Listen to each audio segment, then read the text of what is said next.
በህይወታችሁ እኔ ፈጽሞ ተቆጥቼ አላውቅም የሚል ሰው አጋጥሟችሁ ያውቃል? እውነት ለመናገር እንደዚህ አይነት ሰዎችን ስናይ በጣም ሰላማዊ እና የተረጋጉ ናቸው ብለን ልናስብ እንችላለን። ግን አንድ ምስጢር ልንገራችሁ፣ ፈጽሞ አልቆጣም የሚለው ግለሰብ ምን ልማበም በከፍተኛ የስነ ልቦና አደጋ ውስጥ ሊሆን እንደሚችል አስባችሁ ታውቃላችሁ? አዎ፣ እጅግ አስገራሚ እውነታ ነው። በዛሬው የትንታኔ ዝግጅታችን በውስጣችን ተደብቆ ስለሚገኘው እና ብዙዎችን በጸጥታ ስለሚያጣቃው የቁጣ ወረርሽኝ አብረን እንመለከታለን። እሺ፣ ቀጥታ ወደ ጉዳዩ እንገባ። ይሄ የጆሴፍ ኩክ አባባል ምን ያህል እውነተኛ እንደሆነ አስቡት። የታፈነ ስሜት ዝም ብሎ አይጠፋም። ልክ በከፍተኛ ሙቀት እየፈላ ባለማሞቂያ ላይ ያለንን እንፋሎት መውጫ ቀዳዳ በኃይል እንደ መዝጋት ማለት ነው። ታዲያ መጨረሻው ምን ሊሆን እንደሚችል መገመት አይከብድም። ብርቱ የሆነ ፍንዳታ ነው የሚሆነው። በውስጣችን አምቀን ያዝናቸው ስሜቶችም ልክ እንደዚሁ ጊዜያቸውን ጠብቀው እጅግ አጥፊ በሆነ መንገድ መፈንዳታቸው አይቀርም። ይህን ጉዳይ የበልጥ ግልጽ ለማድረግ የዛሬው ዝግጅታችን ሙሉ በሙሉ የተመሰረተው በታወቁት የስነ አእምሮ ሐኪም በዶክተር ድዋይት ካርልሰን ጥናት ላይ ነው። ዶክተር ካርልሰን ለ30 ዓመታት በስነ አእምሮ ሕክምና እንዲሁም 10 ዓመታት በጠቅላላ ሕክምና ውስጥ አሳልፈዋል። በነዚህ ረጅም ዓመታት በሺዎች የሚቆጠሩ ታካሚዎችን ሲረዱ አንድ ትልቅ የጋራ ችግር አስተውለዋል። እሱም የታፈነ እና በአግባቡ ያልተስተናገዱ ቁጣ የሰዎችን ሕይወት በጸጥታ እንዴት እንደሚያጠፋ ነው። ዛሬም እንዳስሰው እኚህ ባለሙያ ያገኙትን ጥልቅ መረጃ ነው።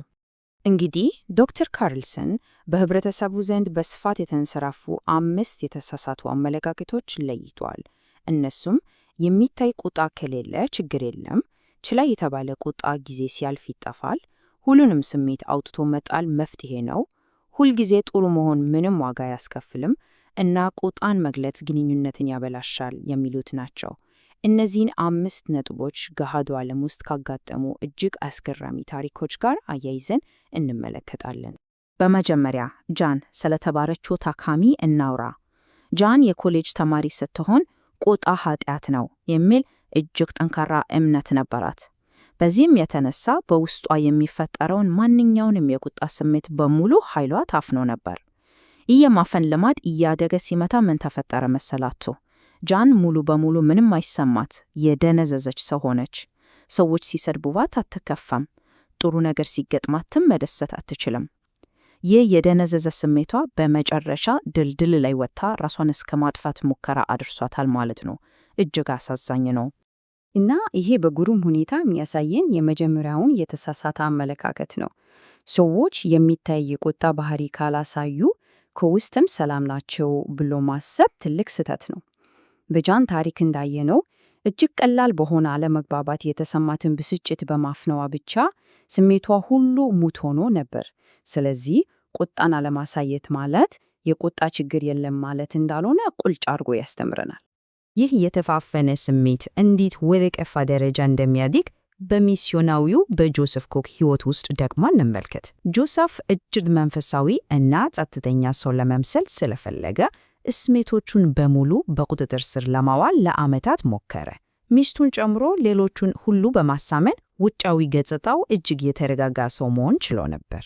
ግን ከውስጥ የተጠራቀመው ስሜት ልክ እንደሚፈላ ማሞቂያ ግፊቱ እየጨመረ ሄደ። በመጨረሻም ከባድ የሆነ የስሜት መፈራረስ ገጠመው። ስለዚህ ዋናው ነጥብ ይሄ ነው። ሁለተኛው የተሳሳተ አመለካከት በብዙዎቻችን ዘንድ የሚታይ ነው። ዝም ብለህ ተወው፣ ጊዜ ያክመዋል፣ ወይም ችላ ካልከው ይተፋል የሚለው አስተሳሰብ እውነት ለመናገር እጅግ አደገኛ ነው። ጆሴፍ ኩክ እንደታዘበው ችላ የተባሉ ስሜቶች ፈጽሞ አይጠፉም። ከስር ተደብቀው ይቆዩና ግፊቱ ከአቅም በላይ ሲሆን ወደ አስከፊ ፍንዳታ ያመራሉ። እሺ፣ በሌላኛው ጽንፍ ደግሞ ጆ የተባለውን ወጣት እናገኛለን። ጆ ደግሞ ስሜቱን ፈጽሞ አያፍንም። በተቃራኒው በውስጡ ያለውን ቁጣ በሙሉ ምንም ሳያስቀር ወደ ውጭ ያወጣል። አስቡት፣ ጓደኛው የጊታር ጨዋታውን ስለተቸበት ብቻ ጊታሩን ሰባብሯል። ልጁ ብስክሌቱን መንገድ ላይ ስለተወበት በመኪናው ሆን ብሎ የብስክሌቱን ጎማ ረግጦታል። ሚስቱም የዚህ ሁሉ አጥፊ ቁጣው ሰለባ ነበረች። የጆ ድርጊት የሚያጋልጠው ደግሞ ሶስተኛውን የተሳሳተ አመለካከት ነው። በሰባዎች አካባቢ ሁሉንም ስሜት ማውጣት ጤናማ ነው የሚል የተሳሳተ የስነ ልቦና ምክር ተስፋፍቶ ነበር። ግን ይህ ፈጽሞ አይሰራም። የጆ አጥፊ ባህሪ ቁጣውን አላበረደለትም። ይልቅንም እጅግ ጎስቋላ እና ራሱን ለማጥፋት ወደሚያስብበት የጭንቀት ደረጃ ነው ያደረሰው። ስለዚህ ቁጣን ያለ ገደብ ማውጣት መፍትሄ አይሆንም ማለት ነው። እስካሁን ባየናቸው ታሪኮች ውስጥ ሁለት የተሳሳቱ ጽንፎችን በግልጽ ማስተዋል እንችላለን። በአንድ በኩል ሁሉንም ቁጣ በጎጂ እና አጥፊ መንገድ ማውጣት፣ በሌላ በኩል ደግሞ ቁጣ ሁልጊዜ ስህተት ነው ብሎ ሙሉ በሙሉ ማፈን። አያችሁ አይደል? እነዚህ ሁለቱም ጽንፎች መሰረታዊውን የስሜት ችግር በጤናማ መንገድ በፍጹም አይፈቱም። ጤናማው መንገድ ያለው በእነዚህ ሁለቱ ጽንፎች መሃል ነው። አሁን ደግሞ ወደ አራተኛዋ ምሳሌ ወደ ብሬንዳ እንለፍ። ብሬንዳ የሰዎችን ፍቅር ላለማጣት ስት በማንም ላይ መቆጣት የማትችል ሴት ናት። አግባብ ያልሆነ እና አስነዋሪ ድርጊት በሚፈጽምባት ሰው ላይ እንኳ መቆጣት ትፈራለች። ሁልጊዜ የሰዎችን ፍላጎት ለማሟላትና በሁሉም ዘንድ ተወዳጅ ለመሆን ብቻ ነው የምትጠራው። ከውጪ ስናያት እጅግ በጣም ጥሩ ሰው ናት። ነገር ግን የብሬንዳ ጥሩነት በስተጀርባ ትልቅ የድብቅ ዋጋ አለ። ሁልጊዜ ጥሩ በመሆንና ማንኛውንም ቁጣ በማፈን የሚመጣው መዘዝ ቀላል አይደለም። ይሄ አራተኛው የተሳሳተ አመለካከት ነው። በማንም ላይ ያለመቆጣት ዋጋ የለውም ብሎ ማሰብ ትልቅ ስህተት ነው። ከጊዜ በኋላ ይሄ ባህር ወደ ከባድ አካላዊና ስሜታዊ ህመሞች ሊመራ ይችላል። እንዲሁም የሰውን የጤና፣ የሥራ እና የቤተሰብ ሕይወት ክፉኛ ያዛባል። ሜሪ ደግሞ የ42 ዓመት የባንክ ሰራተኛ ስትሆን በከባድ የማዞር እና የሆድ ህመም ተሰቃይ ነበር። የሚገርመው የሕክምና ባለሙያዎች ምንም አይነት አካላዊ የህመም መንስኤ ሊያገኙላት አልቻሉም። የህመሟ ትክክለኛ መንስኤ ምን ነበር ብትሉ ለ20 ዓመት በትዳር ውስጥ ከባሏ ጋር በነበራት ቆይታ ያፈነቻቸውና ያልገለጸቻቸው ጥልቅ የልብ ጉዳቶች ነበሩ። ያልተገለጸው ስሜቶ ቀስ በቀስ ወደ ከባድ አካላዊ ህመም ተቀይሮ ነበር። የሜሪ ታሪክ የመጨረሻውን እና አምስተኛውን የተሳሳተ አመለካከት ይሰብራል። ብዙዎቻችን ስሜታችንን ብንገልጽ ትዳራችን ወይም ግንኙነታችንን የሚፈረስ ይመስለናል። ልክ አይደል? ነገር ግን ሜሪ ስሜቷን በድፍረት እና በጤናማ መንገድ ለባሏ መግለጽ ስትጀምር ያልጠበቀችው ነገር ተከሰተ። ግንኙነታቸው ከመበላሸት ይልቅ እጅግ ተሻሻለ። ትዳሯ በአዲስ ፍቅር ታደሰ።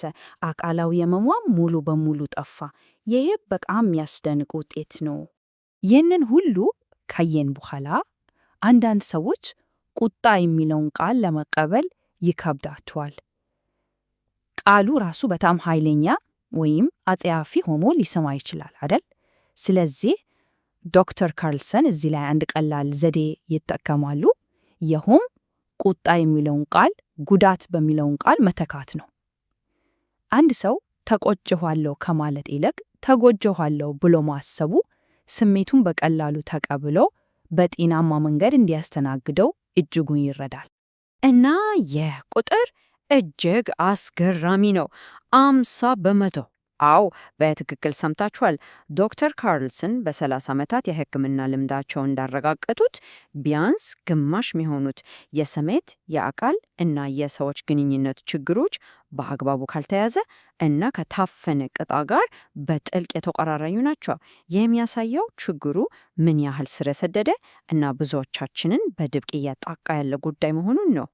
እንግዲያውስ የቁጣ ምልክቶች ሁልጊዜ ጩኸትና ዕቃ መስበር ብቻ አይደሉም። እጅግ የተደበቁና ረቂቅ የሆኑ ምልክቶች አሉ።